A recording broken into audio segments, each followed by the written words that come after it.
Selamat sore, salam sejahtera bagi kita semua. Om Swastiastu, Namo Buddhaya, salam kebajikan. Salam Rahayu untuk kita semua. Yang terhormat anggota Bawaslu Republik Indonesia, Kordiv SDMO, Bapak Erwin JH Malonda, yang mudah-mudahan juga selalu sehat, selalu semangat membimbing kita dalam membawa arah kebaikan demokrasi di bangsa ini. Yang saya hormati para Dewan Juri, ada Prof. Muhammad, ada Pak Nasrullah, ada Prof. NAS, Ibu Khairunisa dan Ibu Widya Ningsih. Mudah-mudahan juga selalu sehat dan selalu bisa membimbing kita ke arah yang lebih baik dalam menjaga demokrasi di bangsa ini. Yang saya hormati pula para narasumber, hadir Prof. Haryono, ada Bapak Tommy, mudah-mudahan juga selalu sehat. Yang saya banggakan teman-teman Bawaslu Provinsi seluruh Indonesia yang hari ini hadir baik secara daring maupun luring. Yang tidak bisa saya sebutkan satu per satu, mudah-mudahan kita dengan Perbawaslu 3 selalu solid dan selalu bisa berkoordinasi, konsolidasi dalam membawa arah kebaikan bagi demokrasi.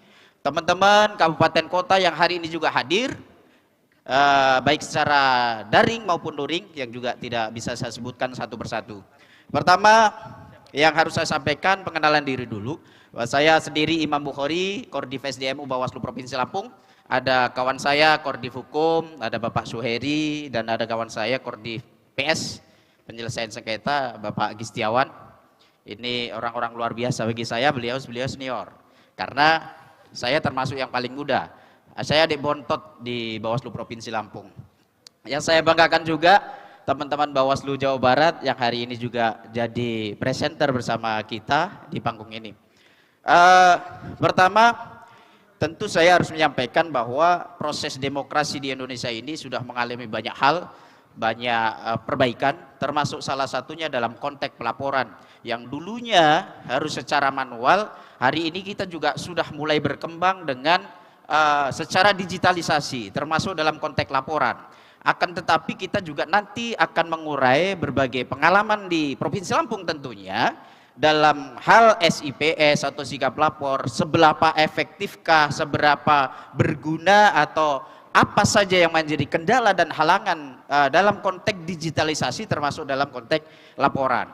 Dalam hal ini bahwa terutama saya harus mengenalkan dulu sebagai bagaimana apakah potensinya ada ketika SIPS atau sigap lapor di Provinsi Lampung tentunya, karena dengan jumlah kabupaten secara geografis, dengan jumlah mata pilih di Provinsi Lampung yang kurang lebih 6,5 juta, artinya seharusnya ini bisa mempermudah dalam hal pelaporan setiap potensi-potensi pelanggaran yang ada di Provinsi Lampung tentunya, secara global tentunya di Indonesia, ini seharusnya mempermudah. Tapi nanti kami juga harus mengapupakan bahwa ada potensi-potensi kendala, ada kendala-kendala yang yang membuat laporan secara digital ini tidak efektif.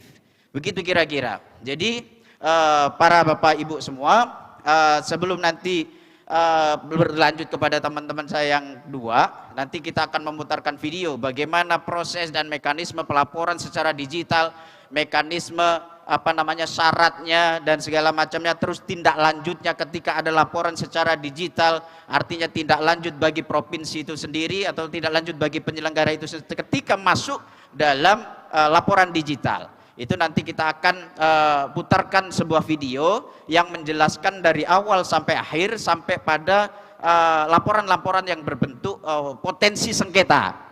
Nah, nanti kawan saya berdua juga akan menyampaikan apa sih yang menjadi kendala kita, apa sih yang menjadi halangan kita. Sebelum secara detail disampaikan oleh kawan saya juga ingin menyampaikan secara global bahwa ada kendala atau ada tantangan tersendiri terkait SIPS atau laporan secara digital. Pertama, di wilayah kami di Provinsi Lampung itu secara SDM tentu saja menjadi kendala, dan ini saya rasa bukan hanya di Lampung. Terus yang kedua, secara geografis di Provinsi Lampung ini juga masih banyak wilayah-wilayah yang blank spot. Artinya ini juga menjadi kendala kenapa laporan secara digital baik melalui SIPS atau melalui sigap lapor ini juga terkendala. Meskipun kita sama-sama mengetahui bahwa digitalisasi ini seharusnya mempermudah kita dalam konteks bagaimana mengawasi dan mengawal proses demokrasi itu sendiri. Tapi lagi-lagi bahwa dalam hal sarpras, dalam hal sarana dan prasarana pun ini kadang-kadang di salah satu wilayah terutama di Provinsi Lampung ini jadi bagian hambatan, jadi bagian kendala.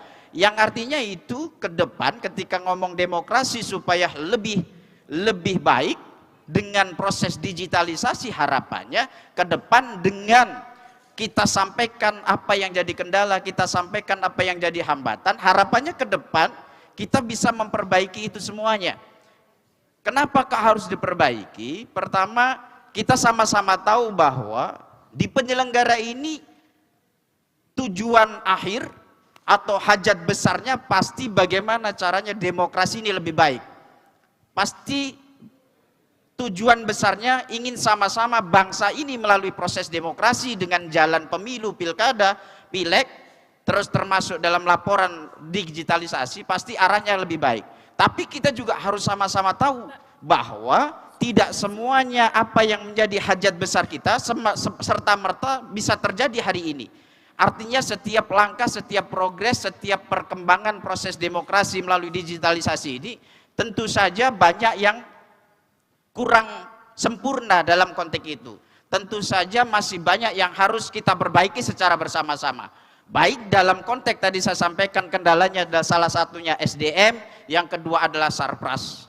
Itu tentu saja menjadi bahan perhatian kita secara bersama-sama. Tentu saja menjadi bahan untuk kita selalu evaluasi ke depannya. Bagaimana supaya kalau kita selalu bilang supaya paperless, atau supaya penggunaan kertas ini semakin berkurang sehingga harus digitalisasi. Termasuk nanti kita sampaikan video ini juga bagian dari bahwa yang kita sampaikan ini juga bagian dari digitalisasi. Sehingga kita membuat video bagaimana mekanisme dari A sampai Z. Itu juga bagian dari kami mencoba mengimplementasikan penyampaian kepada masyarakat secara luas itu juga dengan cara digitalisasi. Karena mau tidak mau kita memang per hari ini mau tidak mau bahwa digitalisasi itu bukan hanya saja sebuah kebutuhan, tapi memang sebuah kewajiban kita untuk selalu mengikuti perkembangan dalam konteks ini. Mungkin itu yang sebagai pembuka saya. Selanjutnya saya akan memutarkan sebuah video terkait proses laporan digitalisasi dari A sampai Z. Mungkin itu dari saya dan selanjutnya mohon diputarkan videonya.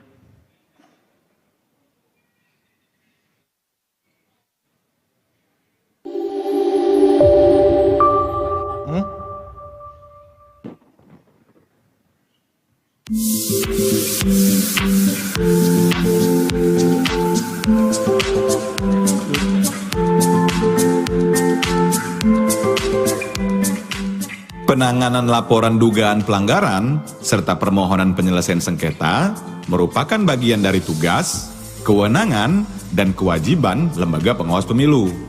Sesuai amanat Undang-Undang Nomor 7 Tahun 2017. Proses ini menjadi bagian dari pelaksanaan fungsi pencegahan dan penindakan pelanggaran, termasuk penanganan sengketa, sebagaimana diatur dalam Pasal 97, Pasal 98, dan regulasi terkait lainnya. Digitalisasi dalam penegakan hukum pemilu adalah bentuk respons terhadap kebutuhan tata kelola modern yang menuntut kecepatan, keterbukaan, dan efisiensi.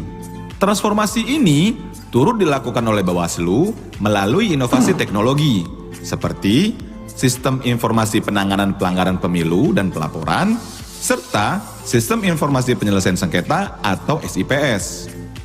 Kedua sistem ini mendorong mekanisme pengawasan yang lebih transparan, akuntabel, efisien, dan berbasis data.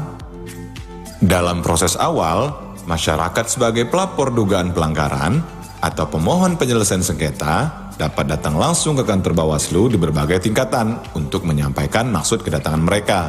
Jika yang disampaikan terkait tindakan yang bertentangan dengan ketentuan pemilu atau pemilihan, maka hal tersebut termasuk kategori dugaan pelanggaran.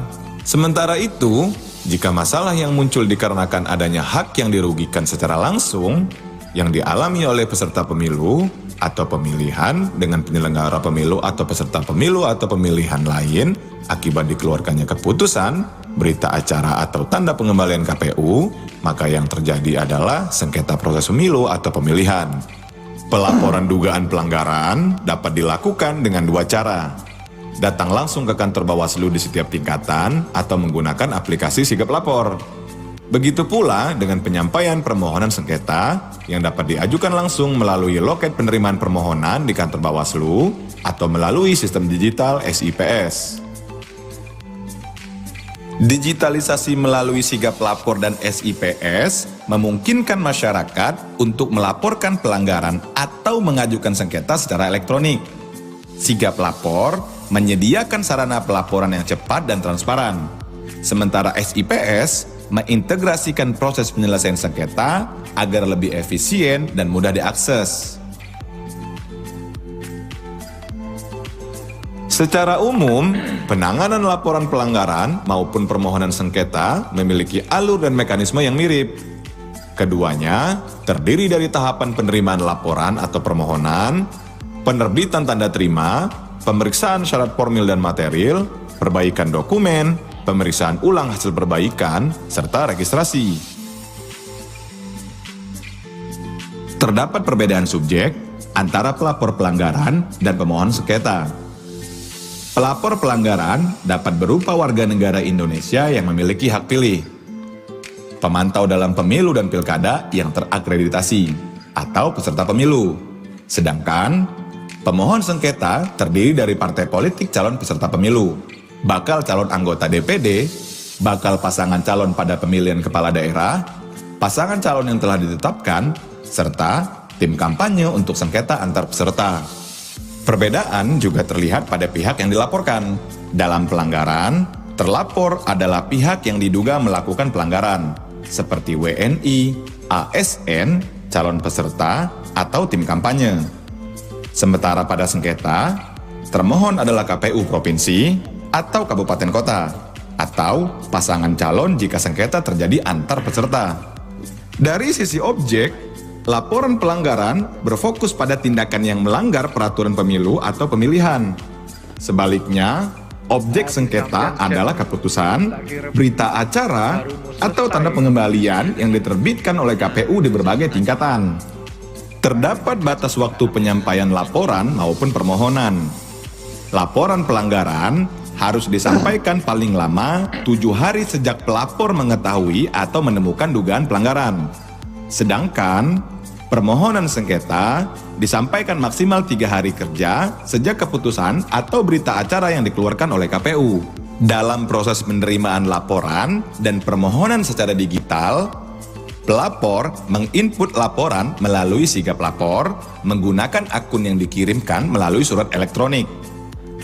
Pemohon sengketa membuat akun pada laman SIPS, kemudian menginput permohonan sesuai formulir digital.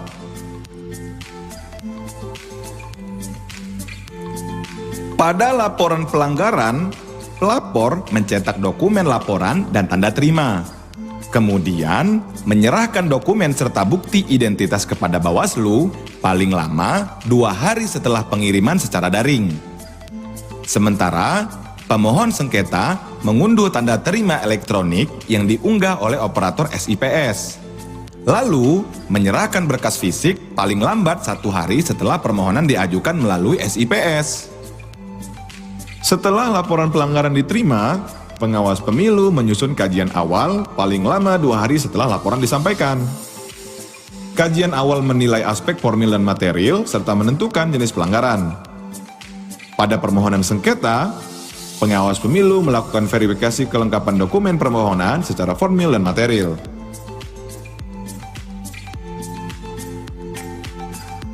Syarat formil dan material laporan pelanggaran meliputi identitas pelapor, terlapor, waktu penyampaian, waktu dan tempat kejadian, uraian kejadian, serta bukti. Sedangkan pada permohonan sengketa, verifikasi mencakup dokumen permohonan, identitas pemohon, objek sengketa, alat bukti, dan daftar alat bukti.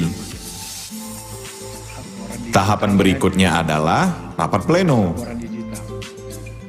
Pada laporan penanganan pelanggaran, pleno menentukan apakah laporan memenuhi syarat formil dan material atau tidak. Jika belum memenuhi syarat, Bawaslu diberikan waktu 1 hari untuk menyampaikan pemberitahuan perbaikan syarat formil dan material kepada pelapor. Pada permohonan sengketa, rapat pleno dilaksanakan maksimal 1 hari kerja setelah dokumen disampaikan. Jika belum lengkap, pemohon diberi waktu perbaikan 1 hari kerja dalam pemilihan dan 3 hari dalam pemilu. Jika sudah lengkap, permohonan ditetapkan untuk diregistrasi. Perbaikan laporan atau permohonan wajib diselesaikan sesuai batas waktu yang telah ditentukan. Dalam laporan dugaan pelanggaran, pelapor diberikan kesempatan memperbaiki laporan maksimal 2 hari setelah pemberitahuan diterima. Sedangkan, dalam permohonan sengketa pemilu, pemohon diberikan kesempatan memperbaiki permohonan maksimal 3 hari sejak penetapan objek sengketa. Atau dalam pilkada, pemohon memiliki waktu paling lama 3 hari terhitung sejak pemberitahuan diterima pemohon. Setelah perbaikan dilakukan, rapat pleno kembali digelar untuk menilai kelengkapan. Jika laporan pelanggaran dinyatakan lengkap, petugas memberikan tanda bukti perbaikan dan laporan diregistrasi. Jika tidak lengkap, laporan tidak dapat diregistrasi. Pada sengketa, pleno memutuskan apakah permohonan dapat diregistrasi atau tidak berdasarkan kelengkapan formil dan material. Tahap akhir adalah registrasi. Pada laporan pelanggaran, jika pelapor tidak melengkapi berkas, laporan tidak diregistrasi. Jika tidak memenuhi syarat formil namun memenuhi syarat material, laporan tetap dapat dijadikan informasi awal dugaan pelanggaran. Sementara jika memenuhi seluruh syarat, laporan diregistrasi. Pada permohonan penyelesaian sengketa, registrasi dapat dilakukan jika berdasarkan hasil rapat pleno menyatakan permohonan telah lengkap secara formil dan material. Jika dinyatakan tidak lengkap secara formil dan material, permohonan tidak dapat diregister. Digitalisasi melalui sigap lapor dan SIPS adalah langkah Bawaslu untuk menghadirkan pelayanan pengawasan yang lebih cepat, efisien, terbuka, dan mudah diakses bagi masyarakat serta peserta pemilu atau pilkada.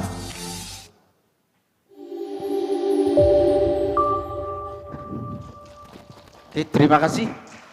Itulah kira-kira bahwa ada mekanisme pasca pelaporan lewat SIPS atau sigap lapor, maka harus ada tindak lanjut dari apa yang masuk kepada digitalisasi laporan. Untuk melengkapi dari video ini, saya supaya dilanjutkan oleh teman saya Bapak Gistiawan. Bapak Suhairi dulu.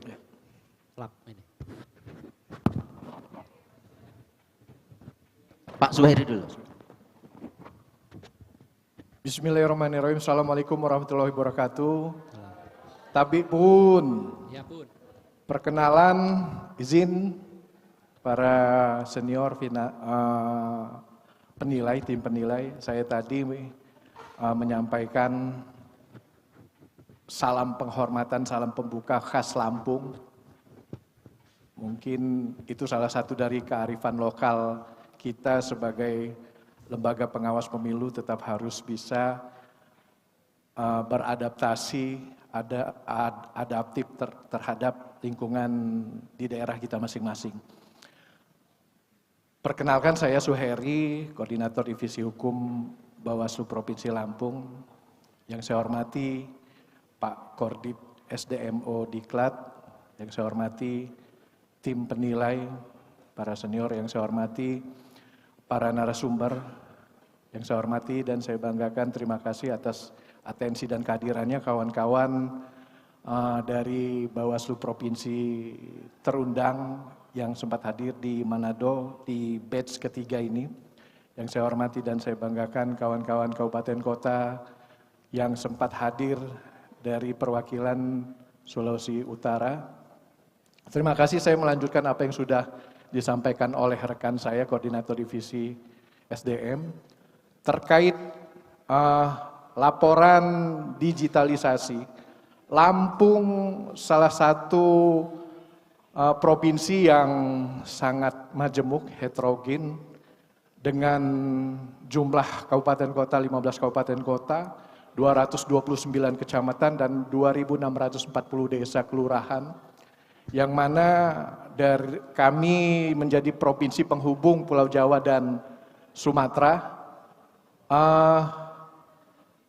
Kemajemukan yang ada di Provinsi Lampung ini dan keunikan letak geografis karena Lampung banyak pegunungan dan juga banyak laut, sehingga ini mempengaruhi juga terkait era digitalisasi ini, karena sebagian besar di wilayah di Provinsi Lampung itu masih sangat jauh untuk bisa mengakomodir transformasi era digitalisasi yang dari analog ke digitalisasi.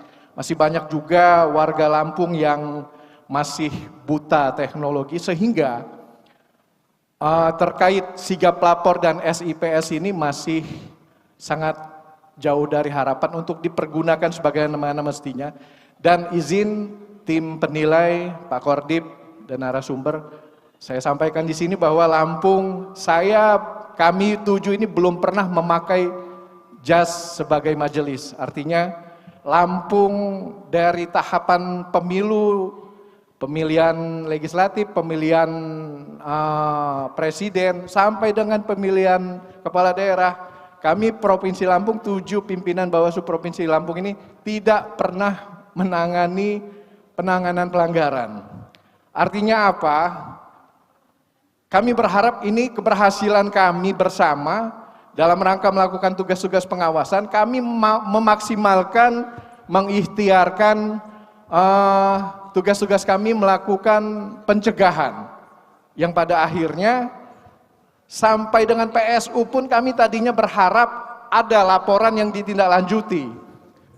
PSU di Kabupaten Pesawaran itu waktu hari kedua itu dilakukan pelaporan oleh tim dari salah satu pasangan calon, tapi mereka tidak melengkapi syarat formil dan materialnya, sehingga sampai hari ini izin Prof, kami 7 ini belum pernah menjadi majelis dalam proses penanganan pelanggaran maupun penyelesaian sengketa administrasi yang ada di Provinsi Lampung.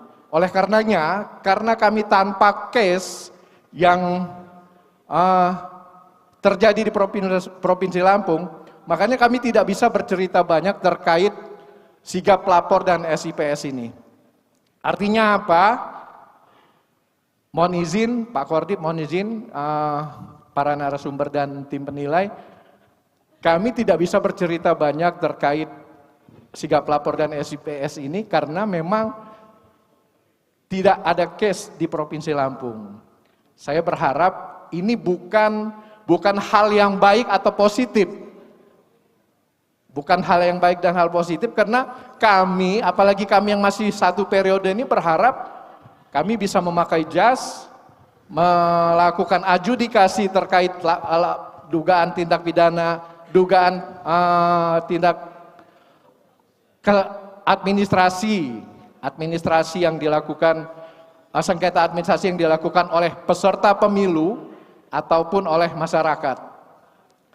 Oleh karenanya, saya mohon izin atas keterbatasan kami untuk terkait persoalan sigap lapor dan SIPS ini, kami tidak bisa bercerita lebih banyak, dan tadi di video itu sudah secara detail kami membuatkan video itu, memang kami pelakunya bersama dibantu staf untuk bisa menampilkan realita memang yang terjadi di Provinsi Lampung.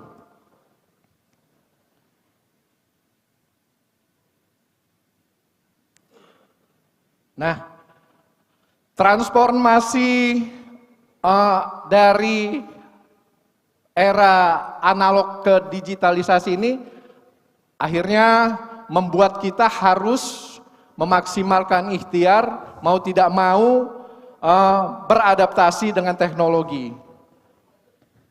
Tapi sekali lagi saya katakan di sini, saya mohon izin, mohon maaf, kami tidak bisa bercerita terkait SIPS dan sigap lapor ini secara detail, maksimal, karena memang Lampung tidak ada penanganan pelanggaran ataupun penanganan sidang-sidang administrasi yang dilakukan oleh peserta pemilu untuk kami yang menjadi majelis.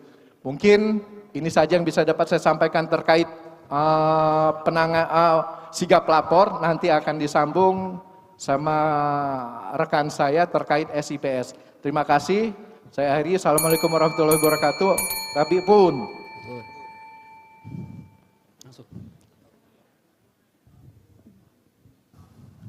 Bismillahirrahmanirrahim. Assalamualaikum warahmatullahi wabarakatuh.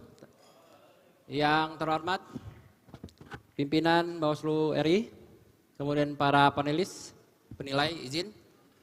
Saya langsung saja bahwa terkait dengan yang disampaikan oleh rekan saya di mukadimah tadi, bahwa kami diamanahkan tentang bagaimana kemudian alur penanganan pelanggaran mulai dari awal kemudian penyelesaian sengketa proses administrasi di Bawaslu.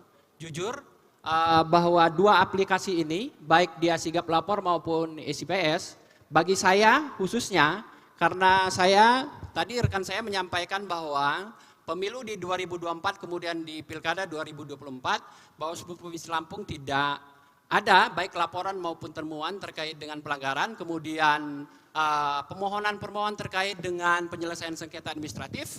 Tetapi saya secara pribadi dulu di 2019 masih di Bawaslu Kota Bandar Lampung mengalami betul bahwa terkait dengan fungsi dan manfaat daripada aplikasi sigap lapor dan SIPS ini. Jujur di 2019 saya masih di Kota Bandar Lampung. Pemilu 2019, saya waktu itu baru dilantik 1 minggu baru dilantik jadi Bawaslu Kota Bandar Lampung, sudah menangani permohonan terkait dengan penyelesaian sengketa pada saat pengisian calon anggota legislatif. Baru 1 minggu, Prof. Nah, oleh karenanya kami jujur saja, walaupun kami tidak dibekali bagaimana metodologi persidangan kemudian dan seterusnya, tetapi kami dibekali dengan Perbawaslu, kemudian dengan teknis pelaksanaan penyelesaian sengketa. Jujur bahwa SIPS ini tidak lain dan tidak bukan adalah menindaklanjuti norma di dalam Perbawaslu kita bahwa penyampaian permohonan pemohon itu melalui 2 cara. Yang pertama itu adalah dengan penyampaian secara langsung, yang kedua penyampaian secara tidak langsung. Kalau dia penyampaian secara langsung tentunya tadi sudah disampaikan bahwa alurnya itu jelas. Pemohonnya atau pelapornya langsung mendatangi kantor-kantor Bawaslu baik di tingkat provinsi maupun di kabupaten kota sampai di tingkat kecamatan. Tapi berbeda kalau dia menyampaikan terkait dengan penyelesaian sengketa proses administratif. Walaupun memang penyampaian ini melalui 2 cara, baik langsung maupun tidak langsung, tetapi outputnya tetap pemohon harus hadir di kantor-kantor Bawaslu di mana mereka harus melamporkan terjadinya perbedaan atau perselisihan antara penyelenggara dengan peserta maupun peserta dengan peserta. Nah, kemudian Bapak Ibu yang saya hormati, kenapa kemudian SIPS ini lahir? Karena harus ada penyampaian secara tidak langsung, menindaklanjuti karena kepastian hukum dalam konteks penyelesaian sengketa itu bukan hanya terkait dengan prinsipal atau pemohon, bukan hanya terkait dengan objek, tetapi 2 elemen ini bisa gugur apabila waktunya sudah terlewati. Oleh karenanya, kepastian hukum yang terakhir itu terkait dengan waktu penyampaian permohonan pemohon, inilah hadirnya SIPS ketika pemohon pada hari yang sudah ditentukan limit terakhirnya tidak bisa secara langsung menyampaikan permohonan pemohon, bisa melalui sistem informasi penyelesaian sengketa. Saya kira masih ada waktunya. Masih 24 detik lagi Bapak. Ya, saya suka kaget kalau ada bunyi-bunyi seperti itu. Izin saya lanjutkan bahwa di Lampung memang jujur, saya ketika jadi di Bawaslu Provinsi Lampung, alhamdulillah di pemilu maupun di pilkada di kabupaten kota, tidak ada laporan penyelesaian sengketa antar peserta. KPU dengan peserta, tetapi yang ada hanya antar peserta terkait dengan tahapan kampanye. Karena tahapan kampanye ini berbeda, Bapak Ibu yang saya hormati. Baik Bapak, waktunya sudah habis. Ya. Waktunya sudah habis Bapak. Oke, terima kasih. Mungkin itu saja. Mudah-mudahan nanti ada feedback dari Bapak Ibu semuanya, nanti bisa kita jelaskan secara rigid. Mudah-mudahan ini bermanfaat. Mohon maaf apabila ada hal yang kurang. Billahi taufiq wal hidayah. Wassalamualaikum warahmatullahi wabarakatuh. Mari beri aplaus untuk Bawaslu Provinsi Lampung. Baik, terima kasih Bapak sudah menyampaikan materinya terkait sistem penanganan laporan digital. Baik Bapak Ibu, kita juga sudah dibersamai narasumber pendamping yaitu Bapak Tommy Sumakul yang akan memberikan penguatan materi kepada kita semua dengan topik yang sama dari Bawaslu Provinsi Lampung yaitu sistem penanganan laporan digital. Baik, langsung saja kepada Bapak Tommy Sumakul, kami persilakan Bapak beri tepuk tangan yang meriah untuk narasumber kita.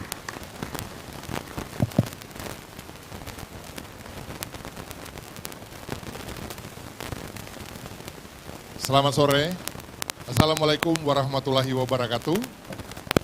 Salam sejahtera untuk kita semua. Anggota Bawaslu Republik Indonesia yang saya hormati, Pak Kordif, Pak Herwin Malonda, tim Yuri, ampun, ini ada dua pimpinan saya, waktu saya bertugas menjadi Ketua Panwaslu Provinsi Sulawesi Utara. Pak NHS sebagai ketua saya, dan yang kami paling takuti waktu itu Pak NHS, bukan Pak NHS, bukan Bu Nunung. Nah makanya Pak NHS saja takut sama Bu Nunung, apalagi kami yang ada di provinsi. Tanya Prof. Muhammad. Saya dengan Prof. Muhammad seangkatan di penyelenggara provinsi, saya Ketua Provinsi Sulawesi Utara, Prof. Muhammad Ketua Provinsi Sulawesi Selatan. Tapi garis tangan berbeda Prof. Prof sampai menjadi penyelenggara di tingkat nasional di dua tempat, karena garis tangan saya ini habis waktu nyuci baju di tempat kos dulu Prof. Hilang. Pak Nasrullah, selamat datang, Bu Khairul Nisa. Dan ini senior saya, ampun Prof, ini kami pernah tergabung dalam satu organisasi, Asosiasi Pengajar Hukum Tata Negara dan Hukum Administrasi Negara. Ini adalah sesepuh, ini adalah senior. Saat Prof. Mahfud menjadi ketua, dan tadi saya sempat menunjukkan foto-foto sama Yang Mulia Pak Haryono, karena beliau pernah menjadi Hakim Mahkamah Konstitusi dan DKPP, dan banyak lagi kegiatan-kegiatannya. Teman-teman provinsi, teman-teman kabupaten kota, terima kasih atas penghargaan yang diberikan kepada kami sebagai orang desa yang bisa membersamai teman-teman Bawaslu Provinsi se-Indonesia dan teman-teman Bawaslu yang ada di kabupaten kota yang terundang. Baik, teman-teman sekalian,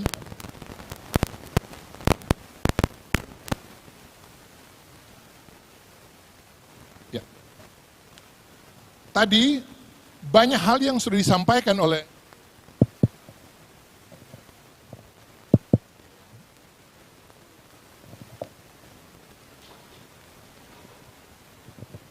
ini kalau lagi berkampanye.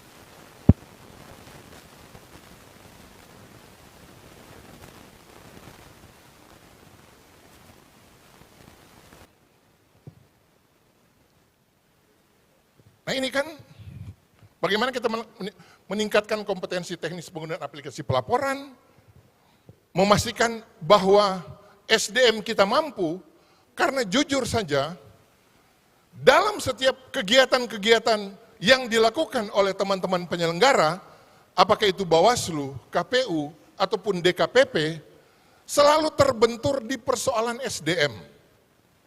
Selalu terbentur di persoalan SDM. Nggak tahu kenapa SDM ini menjadi momok, sehingga dalam hal-hal tertentu itu harus dilihat bahwa, minta maaf, ada beberapa hal yang misalnya, regulasi yang berlaku secara nasional, tetapi pemberlakuan di masing-masing tempat itu kadang-kadang berbeda. Maksud saya begini, tadi di Lampung, kita mau bicara pendekatan kepada kaum wanita, dan kita mau melakukan pendekatan kepada kaum pria untuk hal yang sama, kita bisa lakukan dengan cara yang berbeda. Padahal itu substansi yang sama. Artinya saya mau katakan bahwa kultur, budaya, tipikal daripada seseorang itu sangat berpengaruh terhadap bagaimana kita menyampaikan sesuatu dan bagaimana orang juga bisa menerima sesuatu yang kita sampaikan. Ini kita lihat bahwa ini konsep dasar. Jadi transparansi, efisiensi, akuntabel, ya ini sudah sering kita lewati. Nah, bagaimana alur pelanggaran digital di Bawaslu? Ini tentu ada tadi yang sudah disampaikan oleh teman-teman dari Lampung, ada laporan penerimaan, ada penerimaan dan validasi, ada penilaian digital, ada registrasi, ada penanganan substansi, dan monitoring laporan. Memang ada sisi lemahnya berkaitan dengan undang-undang yang berlaku sekarang. Sehingga mungkin Pak Haryono dan teman-teman yang lain, Bu Wirdianingsi, negara kita ini kan negara yang penuh dengan undang-undang. Terlalu banyak undang-undang. Tetapi banyak sekali undang-undang yang berlaku di negara kita, di mana itu orang belum memahami betul. Jangankan memahami betul, ada orang yang belum sempat membaca undang-undang tersebut sudah diganti. Dan itulah Indonesia. Sering seperti itu. Nah, sehingga kalau kita mau mengikuti akan apa yang sekarang terjadi berkaitan dengan regulasi yang berkaitan dengan apakah itu penyelenggaraan pilkada, legislatif, dan yang lain-lain, itu ada penguatan-penguatan regulasi yang memang harus dilakukan oleh teman-teman KPU dan teman-teman Bawaslu. Ada PKPU dan ada Perbawaslu. Tetapi sering juga PKPU dan Perbawaslu ini dia berganti berdasarkan keinginan-keinginan daripada, mohon maaf, komisioner ataupun orang yang menangi hal tersebut.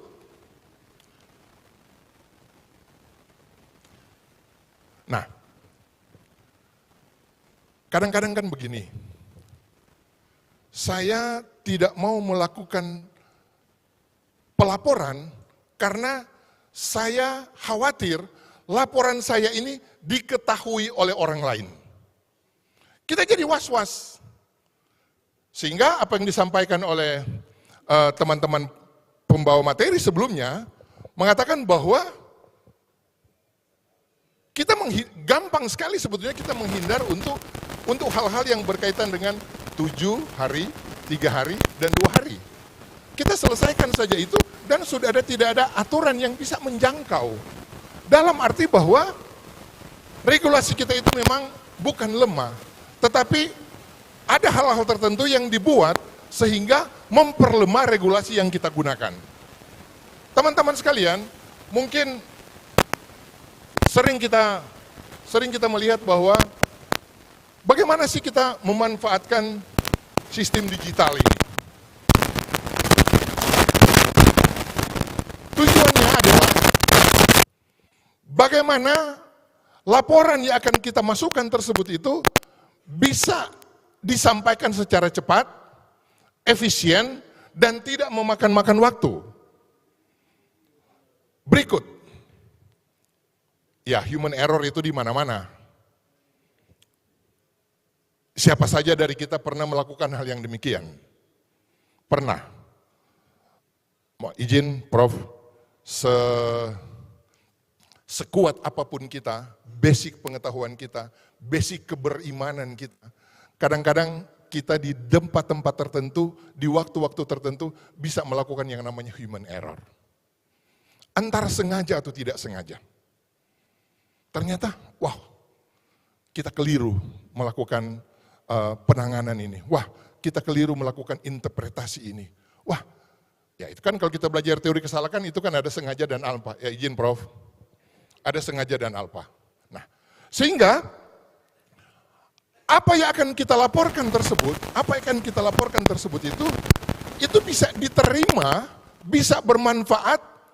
Apakah ini bermanfaat bagi lembaga kita, bermanfaat bagi pelapor, ataupun bermanfaat bagi siapa saja? Teman-teman sekalian, karakteristik masing-masing provinsi, izin Jawa Barat berapa kabupaten kota? Waktu masih Banten berapa? Waktu dengan Banten? Banten berapa kabupaten kota sekarang ya? 8 ya, panas. Sekarang 27. Kita bisa membayangi bahwa daftar pemilih jumlah penduduk terbesar itu ada di Jawa Barat. Tentu jumlah pemilih paling besar itu tentu ada di Jawa Barat. Dalam hal-hal tertentu, pemberlakuan regulasi di Jawa Barat dan pemberlakuan izin di sini ada Papua Selatan. Jumlah penduduk Papua Selatan boleh berapa banyak, Pak? Berapa, Pak? 356.000 sekian untuk Provinsi Papua Selatan, dan ini kurang lebih 40 juta DPT. Jumlah penduduknya itu kurang lebih 45 juta. Yang saya mau katakan bahwa ada regulasi yang memberlakukan jumlah penduduk yang besar dan jumlah penduduk yang kecil. Contoh yang paling konkret apa? Jumlah anggota DPD. Jumlah anggota DPD di provinsi kecil dan di provinsi yang besar itu sama, 4 orang. Sehingga ada yang mengatakan bahwa ini tidak fair, tidak adil. Kan cara mengukur tidak fair dan tidak adil di masing-masing tempat itu berbeda. Saya misalnya hari ini berdiri di sini, apakah saya fair berdiri di sini? Apakah teman-teman merasa adil saya duduk di sini? Ada yang mengatakan, kayaknya belum terlalu fair deh. Siap, Pak Ketuaku? Pak Ketua kalau ketemu saya, beliau nggak panggil topi. Beliau selalu manggil saya, Prof, topi miring. Ini yang menamakan saya, topi miring. Topi miring ada? Waduh, Pak NAS lagi itu. Tommy, topi miring. Ya, berikut. Apa yang teman-teman lakukan, teman-teman Bawaslu, di tingkat RI, di tingkat provinsi, kabupaten kota, sampai di PKD, ada hal-hal yang memang menurut masyarakat, mereka melakukan kekeliruan. Dan itu kita fair saja, bahwa ada orang yang menilai bahwa, istilah Pak Bakhtiar tadi itu, apa namanya? Polisi swasta, apa namanya? Istilah daripada Pak Bakhtiar. Nah, sehingga saya mau katakan bahwa pemberlakuan aturan yang nantinya kalaupun itu pemberlakuan itu berbasis digital, itu kadang-kadang penerimaannya itu bisa berbeda-beda. Saya mau katakan tadi. Tergantung saat mana kita menyampaikan dan kepada siapa kita menyampaikan. Hal yang kita sampaikan, hal yang sama, misalnya saya menyampaikan sesuatu kepada Pak Nas dan kepada Prof. Muhammad, untuk hal yang sama, mungkin saya bisa pendekatan, saya selalu memberikan contoh begini. Saya mau minta air minum. Saya tahu kan Prof. Muhammad itu orang Makassar. Mungkin saya bilang, izin Prof, ada air minum? panas yang tipikalnya sedikit tipikal daripada panas itu welcome, mungkin saya hanya begini sama panas. Bung, Prof. Muhammad sudah mengetahui apa yang saya perlukan dan Pak Nas sudah mengetahui apa yang saya perlukan untuk hal yang sama, tapi cara penyampaian saya itu berbeda. Kan tadi ibu-ibu, tidak mungkin ibu-ibu kita mau masuk dengan bahasa-bahasa yang kasar. Walaupun itu hal yang sama. Pak Nur yang dari Jateng, ya mungkin beda saya mau menyampaikan. Karena mantan ketua saya, ketua, masih ada air minum? Bu Nunung? Bu, karena ini Bu Nunung ini, jujur dulu waktu kami Panwaslu Provinsi, waduh, ini ada saksi hidup Prof. Muhammad. Jangan coba-coba Bu Nunung sudah ada di podium, terus kita masuk terlambat. Waduh, habis. Itu 3 Serikandi, saman Pak NHS. Bu Wirdianingsi, Bu Wahidah Swaib, dan Bu Tio. 3 yang mengeroyok Pak Nur dan Pak Bambang waktu itu. Iya Pak Nur ya?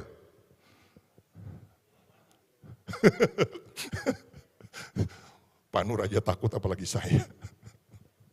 Oke, nah. Yang berikut yang ingin saya katakan bahwa tantangan kita sekarang adalah kesenjangan. Jadi itu terjadi kesenjangan di mana-mana seperti yang saya katakan tadi. Berikut infrastruktur yang tidak merata. Di Lampung kira-kira ada berapa desa kelurahan yang memang sangat sulit untuk dijangkau dengan internet? Kira-kira. 30% cukup besar. Ya, desa kelurahan. Desa kelurahan. Artinya apa? Untuk kegiatan-kegiatan yang berbasis digital ini sangat sulit di tempat-tempat tertentu karena apa? Belum bisa dijangkau oleh fasilitas internet. Berarti prosesnya harus secara manual. Nah ini juga yang membuat kita terjadi kesenjangan karena memang infrastruktur yaitu yang memang tidak merata. Ya memang di era sekarang ini bagaimana kita mau melakukan perubahan-perubahan berkaitan dengan kerja manual ke kerja digital. Itu butuh proses. Tidak serta-merta apa yang ditawarkan kepada kita berkaitan dengan digital ini bisa diterima oleh semua masyarakat. Bisa dipahami oleh semua masyarakat. Nah, saya menawarkan ada beberapa solusi ya, mungkin ya biasalah. Pelatihan rutin, penyesuaian SOP digital yang baru, ada evaluasi berkala, dan kolaborasi dengan pemerintah daerah. Ini penting.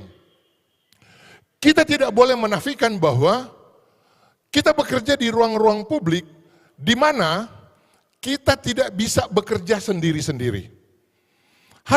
Harus membutuhkan bantuan daripada teman-teman, stakeholder yang lain berkaitan dengan apa yang akan kita lakukan.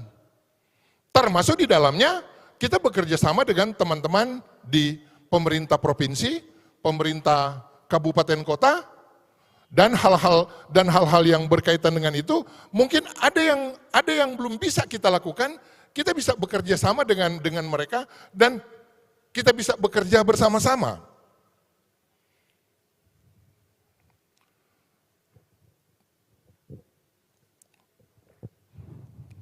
Bapak Ibu saudara-saudara yang saya hormati, memang dalam kita melakukan penyesuaian seperti apa yang sudah saya katakan tadi, itu memang memerlukan perhatian yang khusus. Dalam arti bahwa sesuatu yang akan kita lakukan, di mana hal yang akan kita lakukan tersebut memang belum pernah kita lakukan, tentu kita akan intens untuk melakukan pembelajaran agar supaya kita bisa mengerti, kita bisa memahami hal apa yang akan kita lakukan di kemudian hari. Contoh misalnya, Saya setiap ketemu Prof. Muhammad, saya sebetulnya menghindari untuk itu. Tetapi setiap ketemu dengan Prof. Muhammad, satu pertanyaan yang beliau tanya ke saya. Kapan guru besarnya? Aduh. Setiap pertemuan dengan Prof. Muhammad, Bu Nunung sudah pernah ditanya Prof belum? Enggak berani. Jadi setiap ketemu, jadi memang ada waktu-waktu tertentu memang kita sangat sulit untuk mengungkapkan sesuatu, tetapi ada juga waktu-waktu tertentu yang memang kita bisa sampaikan secara lapang, di mana orang-orang tertentu yang akan kita sampaikan hal yang demikian itu tidak akan merasa tersinggung dan tidak akan merasa dilecehkan. Tadi misalnya dari Kalimantan Tengah, mau berbicara kepada ibu-ibu kan kita harus menggunakan bahasa-bahasa yang halus. Dan di akhir yang penyampaian saya ini adalah digitalisasi penanganan laporan bukan hanya proses teknologi. Jadi sekali lagi, bukan hanya proses teknologi, tetapi transformasi budaya kerja di lingkungan kalau kita berbicara Bawaslu, dan itulah yang perlu kita lakukan. Terima kasih. Wassalamualaikum warahmatullahi wabarakatuh. Shalom, selamat sore. Waalaikumsalam warahmatullahi wabarakatuh. Beri tepuk tangan yang meriah untuk narasumber pendamping kita. Baik Bapak Ibu, selanjutnya kita akan memasuki ke sesi diskusi. Di sini kita akan berdiskusi banyak sekali pertanyaan-pertanyaan dari Bapak Ibu maupun sharing atau tanggapan. Baik, untuk sesi yang pertama saya persilahkan tanggapan dari Bapak Ibu dari Bawaslu Provinsi yang saat ini menjadi peserta. Bisa raise hand Bapak Ibu untuk menyampaikan pertanyaan atau tanggapan dari Bapak Ibu. Baik, sudah ada yang angkat tangan, bisa lebih tinggi Bapak. Silakan Bapak yang jaket hitam untuk menyampaikan pertanyaannya Bapak. Ya, baik. Saya akan memulai dengan sebuah pantun.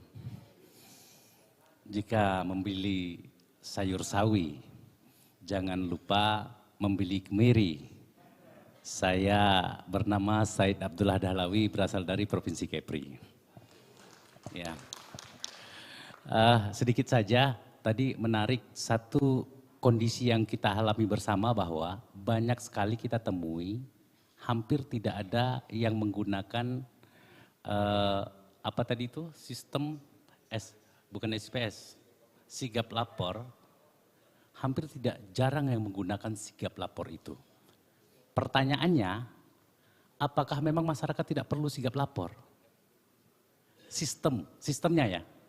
Atau jangan-jangan sigap lapor ini sebenarnya belum kita maksimalkan? Ini pertanyaannya.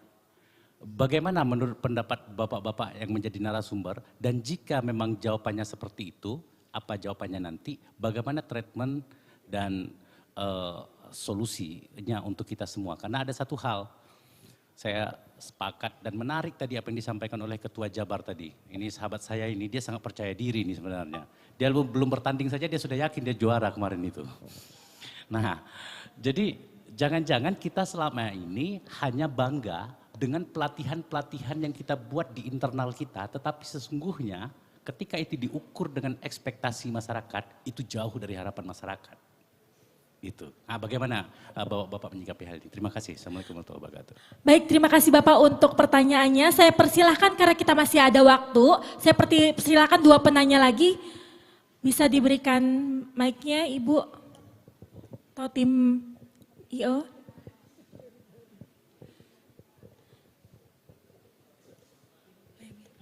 Izin Ibu, mohon izin pimpinan. Pertama-tama perkenalkan, nama saya Ingrid, saya dari Bawaslu Kabupaten Manokwari Selatan, Provinsi Papua Barat. Izin pimpinan saya Pak Charles, terima kasih dari kedua pimpinan kami dari Provinsi Jawa Barat dan juga dari Provinsi Lampung yang sudah sangat luar biasa memberikan pemaparan materi. Saya di sini mungkin hanya sedikit memberikan masukan. baik kepada pimpinan maupun kepada para narasumber ataupun pemateri dari Provinsi Jawa Barat dan juga Provinsi Lampung. Kalau kita menyimak dari pemaparan materi yang sudah diberikan dari kedua pimpinan kami dari dua provinsi ini adalah fokusnya terhadap penyelesaian sengketa. Nah, sengketa proses. Fokus sengketa yang disampaikan dalam materi hari ini adalah hanya terhadap tahapan pemilu. Padahal kita adalah badan pengawas pemilu yang bertugas mengawasi bukan hanya tahapan pemilu tetapi tahapan pemilihan. Masukan saya adalah baik dari pimpinan kami dari kedua provinsi, tadi dari Provinsi Jawa Barat, dari Provinsi Lampung, sebenarnya dalam penyampaian materi tadi membahas terkait dengan ada Perbawaslu 7 tahun 2022 dan kemudian di tahapan pemilu dan juga membahas terkait dengan Perbawaslu nomor 9 tahun 2024 tentang penanganan pelanggaran di tahapan pemilihan. Nah, tetapi berbicara terkait dengan sengketa, ada yang terlupakan mungkin di sana, mohon maaf kalau saya keliru, tetapi ataukah mungkin saat ini pimpinan terfokus hanya pada tahapan pemilu saja, saya mohon maaf, tetapi seharusnya berbicara terkait dengan sengketa, baik di tahapan pemilu maupun di tahapan pemilihan, seharusnya tadi ada juga sedikit, walaupun sedikit pemaparan materi dalam kaitannya dengan Perbawaslu nomor 2 tahun 2020, tentang tata cara penyelesaian sengketa pemilihan gubernur, bupati, dan wali kota. Sehingga terkait dengan sengketa, baik di tahapan pemilu maupun tahapan pemilihan menjadi satu kesatuan utuh yang tidak terpisahkan kita sebagai Bawaslu. Yang kedua, mungkin saya mohon izin kepada pimpinan, Pak Herwin, semoga di tahun anggaran 2026 kegiatan Bawaslu membelajarkan ini tetap ada dan kemudian lebih bisa berfokus pada bukan saja terhadap tahapan pemilu tetapi juga terhadap tahapan pemilihan. Terima kasih, saya kembalikan. Terima kasih Ibu atas pertanyaan dan tanggapannya. Baik, saya persilakan untuk penanya yang ketiga, Ibu yang jaket warna merah. Siap. Terima kasih Mbak Moderator. Yang saya hormati pimpinan Bawaslu RI, Pak Herwin, juga para teman-teman presenter dari Lampung dan Jawa Barat. Mohon maaf, saya sebenarnya tertarik dengan yang disampaikan oleh narasumber pendamping, Pak Tommy, soal penanganan pelanggaran digital.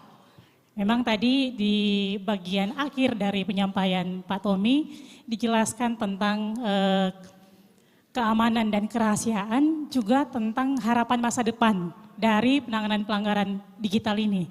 Memang agak sedikit mengkhawatirkan di kami dari ini memang kedepannya kita punya harapan yang bagus dari penanganan pelanggaran secara digital, sebagaimana pembelajaran dalam modul juga yang disampaikan oleh Pak Tommy, tapi juga ada kekhawatiran Pak, karena semua yang serba digital serempetnya tipis sekali dengan isu keterbukaan informasi publik dan perlindungan rahasia publik.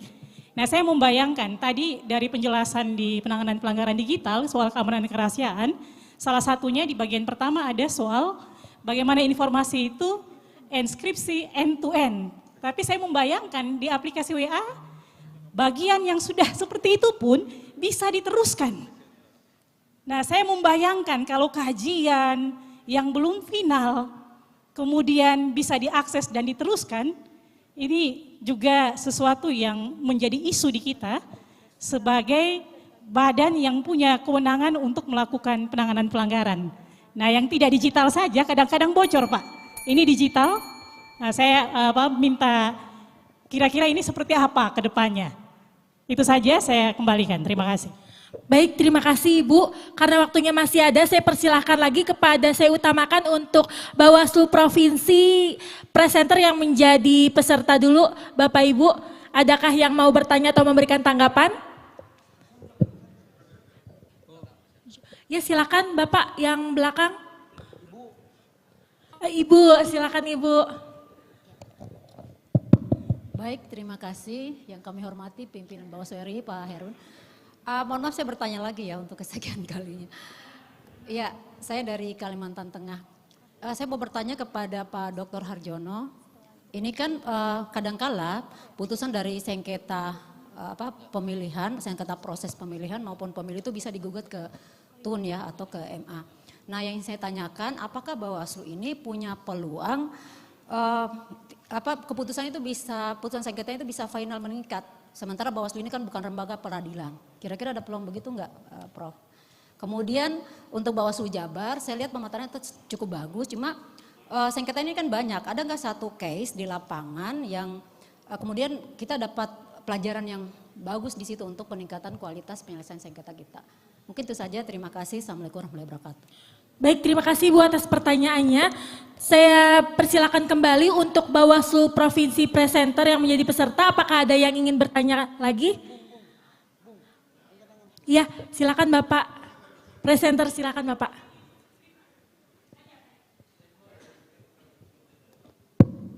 Baik, terima kasih. Saya Felix Detol, saya anggota Bawaslu Provinsi Papua Selatan, Koordinator Hukum dan Penyelesaian Sengketa. Kita bicara terkait dengan digitalisasi, terkait dengan apa-apa yang menjadi kewenangan kita di Bawaslu. Ini sebenarnya bagus juga, tapi seperti pedang bermata dua. Karena satu sisi, bahwa ini mempermudah kinerja-kinerja Bawaslu, tapi dari sisi yang lain, ini bisa saja diretas ataupun disalahgunakan oleh orang-orang yang mampu untuk melakukan itu. Sekarang pertanyaannya, bagaimana kita dapat memproteksi ini sebagai bentuk dokumen kita yang tidak dapat disalahgunakan oleh orang lain? Mungkin poin pertanyaan saya itu. Terima kasih. Baik, terima kasih Bapak untuk pertanyaannya. Saya lanjutkan dan berikan kesempatan kepada Bapak Ibu terundang dari Bawaslu Provinsi Kabupaten Kota yang ingin menyampaikan tanggapan atau pertanyaannya. Bapak, baik silahkan berdiri Bapak. Baik, terima kasih yang sekian kalinya.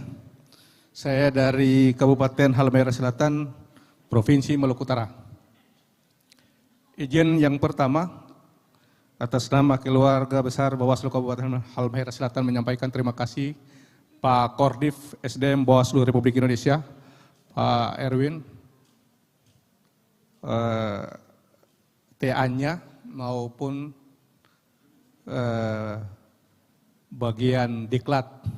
Kenapa itu yang saya dahulukan? Karena jujur dengan adanya program kegiatan ini sangat membantu kita karena sebelumnya kan tidak ada. Oke, itu saja ucapan terima kasih saya. Selanjutnya saya konkret persoalan kedua pemateri baik dari Jawa Barat dan Lampung. Untuk Jawa Barat, jujur saya sampaikan di tempat ini sangat luar biasa. Penyampaian kita berikan apresiasi dulu untuk Jawa Barat karena sangat detail yang disampaikan, tapi ada tetapinya. Dan tetapinya itu bukan ansihnya di teman-teman Jawa Barat. Kenapa saya nyatakan demikian? Karena tadi dari materi disampaikan itu kurang lebih sekitar 100 sekian kecamatan itu dapat disampaikan pelaksanaan pelatihan terkait dengan penyelesaian sengketa, baik itu sengketa cepat maupun sengketa mediasi ya, sengketa proses. Oleh karena itu, kita tidak bisa nafikan kembali antara Jawa Barat maupun Provinsi Lampung ya. Tadi dengan kami di Maluku Utara, kita mau dan tidak mau, ketika sudah menjadi produk dan menjadi aturan main kita untuk melaksanakan apakah itu bentuknya adalah Perbawaslu dan seterusnya, teknis itu mau dan tidak mau kita harus lakukan. Dalam hal ini adalah Perbawaslu. Yang saya titik beratkan di sini berkaitan dengan persoalan penyelesaian penanganan pelanggaran, yaitu hal yang paling sederhana. Saya belum menyentuh soal digitalisasi. Soal hal yang wajar dulu. Penanganan pelanggaran ada kita lihat di sini untuk kita sorot berkaitan dengan Perbawaslu penanganan pelanggaran pemilu. Di pasal 15 itu jelas ada pelimpahan penanganan pelanggaran. Case yang terjadi di kami pernah provinsi melimpahkan ke kami di kabupaten. Diterima dilimpahkan. Turunan di bawahnya lagi menjelaskan secara detail. Pelimpahan itu paling lambat, saya sedikit agak teknis ya. Nanti ini berkaitan. Paling lambat itu 1 hari. Disertakan dengan buktinya. Setelah diterima dan dilimpahkan ke tingkat kabupaten, yang terjadi malah bukan 1 hari setelah itu. satu dan lain hal yang tidak bisa dinafikan, kondisi alam. Via telepon tidak bisa masuk untuk dikirim itu yang pertama. Lalu yang kedua, dikirim dokumennya lewat kapal. Satu malam. Oleh karena itu, dalam ketentuan kita mengetahui bersama, pasca setelah itu, dari satu hari, kita sudah di luar dari ketentuan.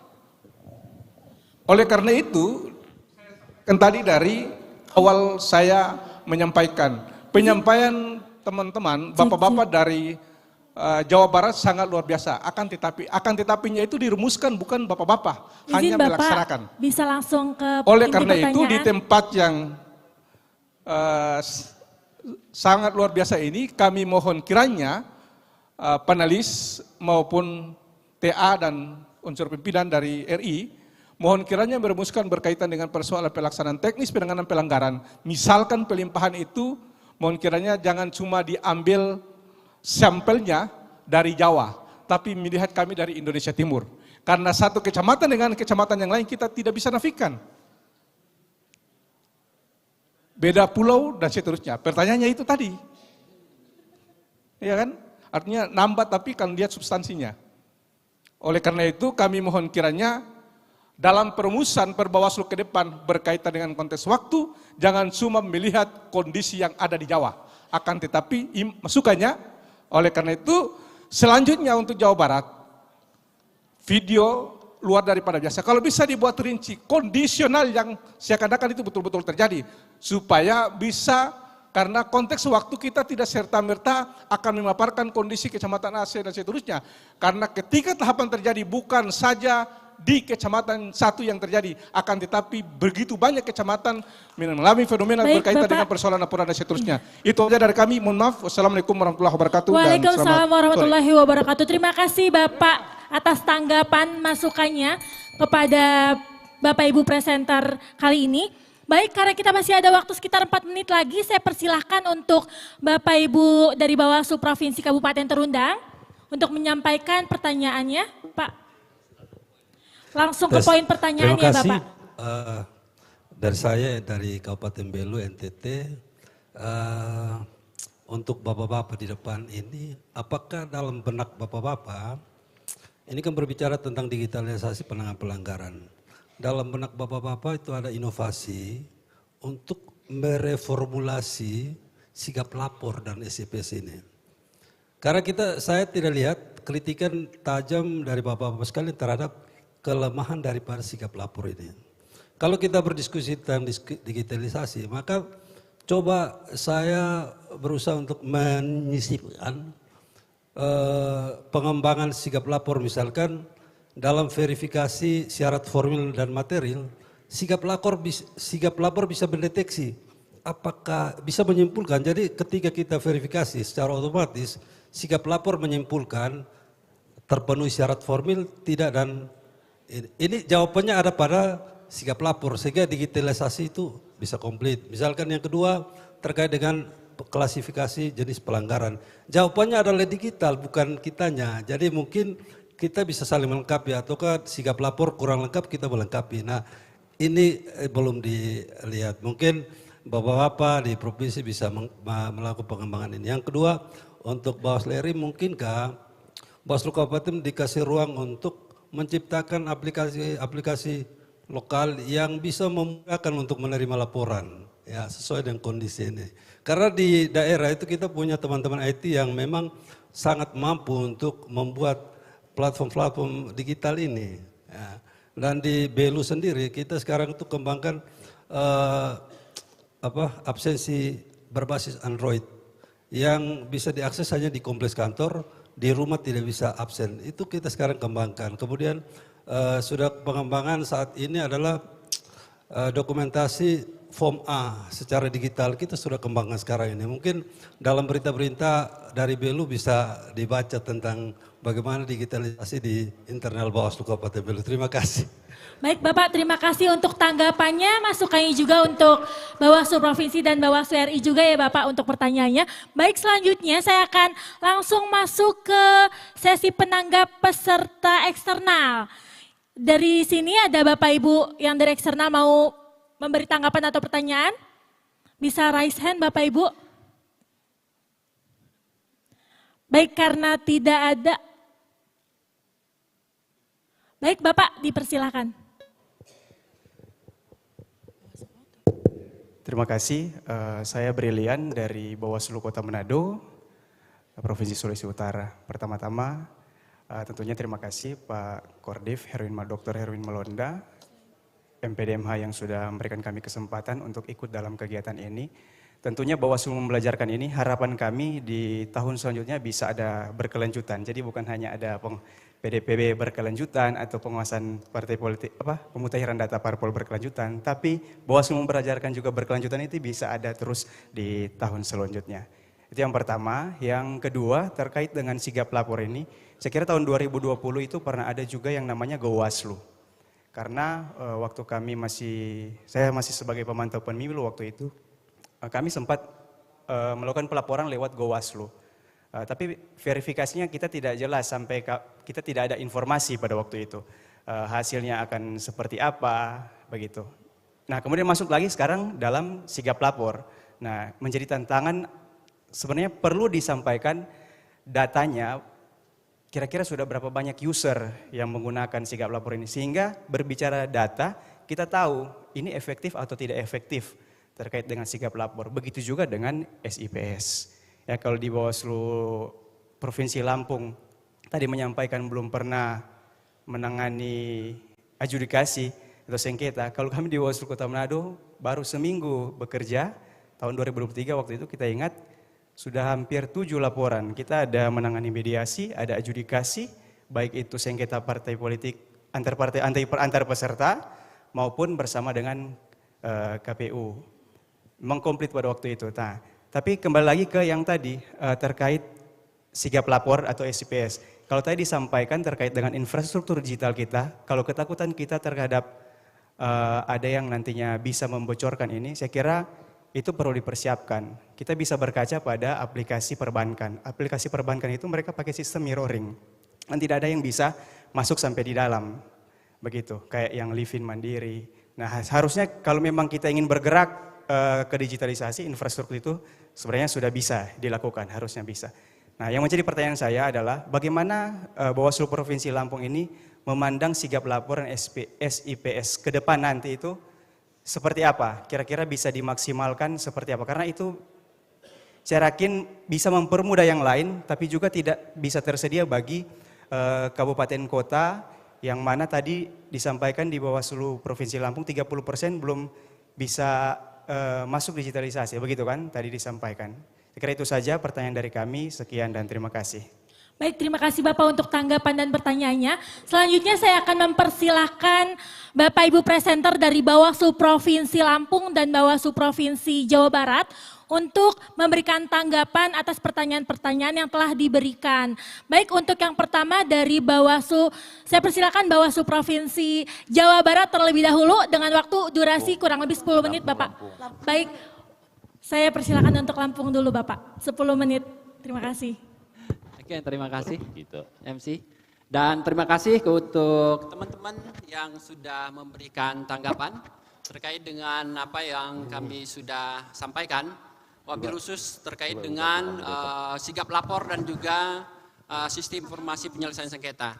Bapak Ibu yang saya hormati, tadi saya sudah sampaikan bahwa dua metode ini, sigap lapor maupun SIPS ini adalah menerjemahkan bahwa ada baik laporan maupun penyelesaian sengketa itu kepastian hukum yang pertama itu yang pertama itu adalah terkait dengan waktu. Jadi kepastian hukum itu adalah waktu. Jadi sigap lapor dan kemudian SIPS ini tentunya menindaklanjuti dengan meminimalisir waktu, apalagi baik pemohon maupun termohon yang jaraknya jauh, kemudian waktu terus berjalan, sehingga untuk mempermudah penyampaian permohonan pemohon, kemudian penyampaian pelanggaran, itu yang pertama dilaporkan dengan sigap lapor di media sigap lapor, kemudian SPS. Jadi kesimpulannya, sigap lapor dan SPS ini adalah sebuah media yang perlu disampaikan kepada masyarakat untuk memberikan kemudahan.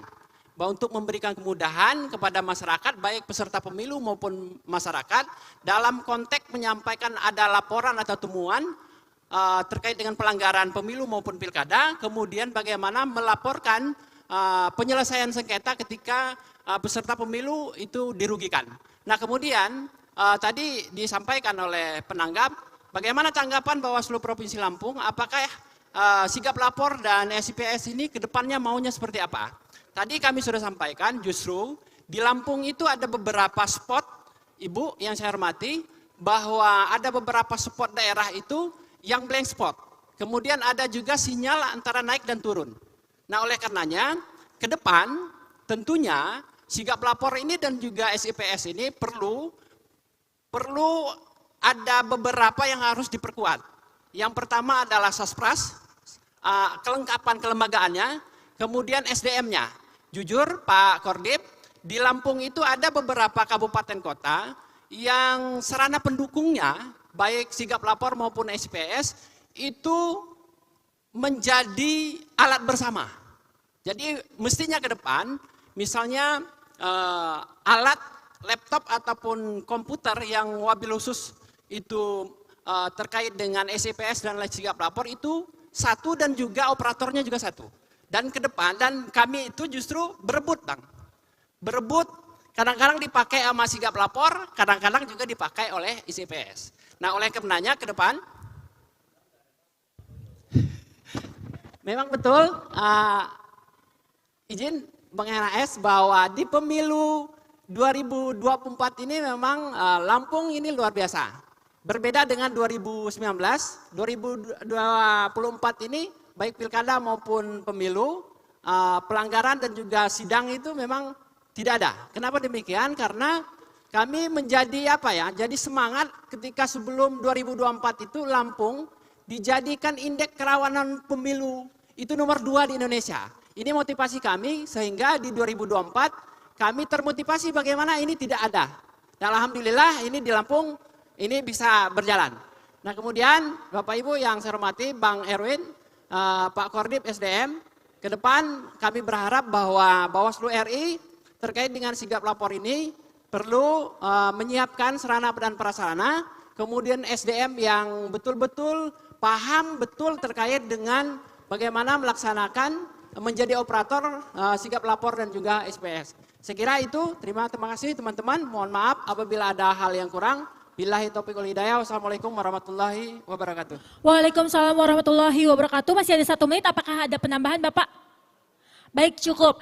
Baik, terima kasih Bapak atas tanggapannya. Kita beri aplaus untuk presenter kita dari Lampung. Baik. Ya, terima kasih. Sebagus apapun aturan yang kita buat, sebagus apapun yang akan kita lakukan, kalau memang kita sudah mempunyai niatan untuk merusak, itu pasti akan jadi rusak. Saya mau katakan bahwa aturan yang bagus dijalankan oleh orang yang tidak bagus, maka itu akan hasilnya pasti tidak bagus. Saya sudah pernah mengatakan di sini bahwa ini ada filsuf dari Cina, yang mungkin sudah dikemukakan oleh Bung Ferry tadi, Deng Xiaoping. Dia mengatakan seperti ini, tidak penting itu kucing hitam atau kucing putih, yang penting kucing itu bisa nangkap tikus. Artinya apa? Ada orang yang mengedepankan proses, ada orang yang mengedepankan tujuan. Mana yang kita mau pilih? Proses bagus, tujuan tidak tercapai, atau proses tidak bagus tapi tujuan tercapai? Nah, tergantung situasi dan kondisi saat mana kita melakukan hal yang demikian. Enskripsi end to end, sebagus apapun yang akan kita protek, kalau ada niatan untuk meneruskan laporan ini kepada orang lain, buyar itu Bu. Jadi tergantung integritas kita sendiri. Walaupun sudah ada format yang dibuat sedemikian rupa berkaitan dengan sekuritas daripada perangkat-perangkat yang kita gunakan, ya saya bukan mau mencontohkan hal yang lebih besar, NASA aja bisa dibobol.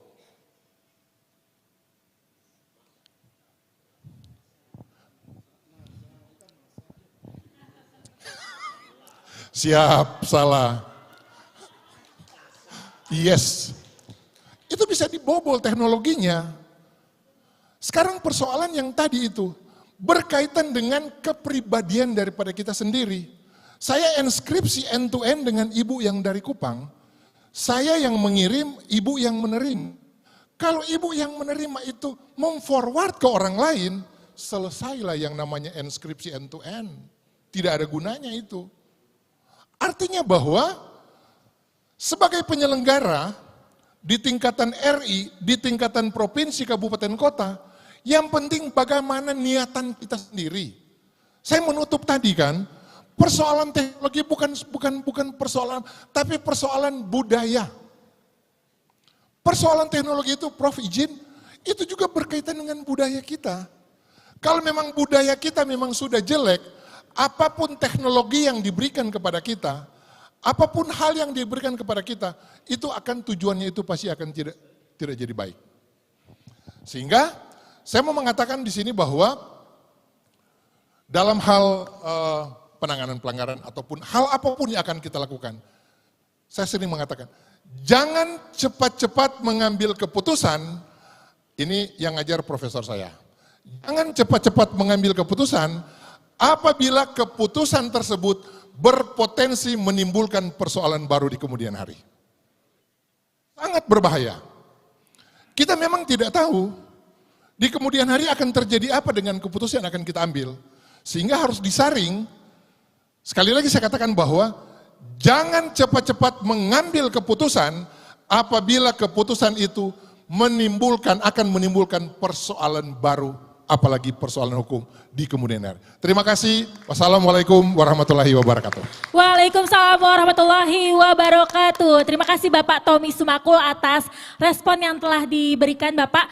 Baik, selanjutnya saya akan memberikan kesempatan kepada narasumber kedua kita, Bapak Dr. Harjono. Silakan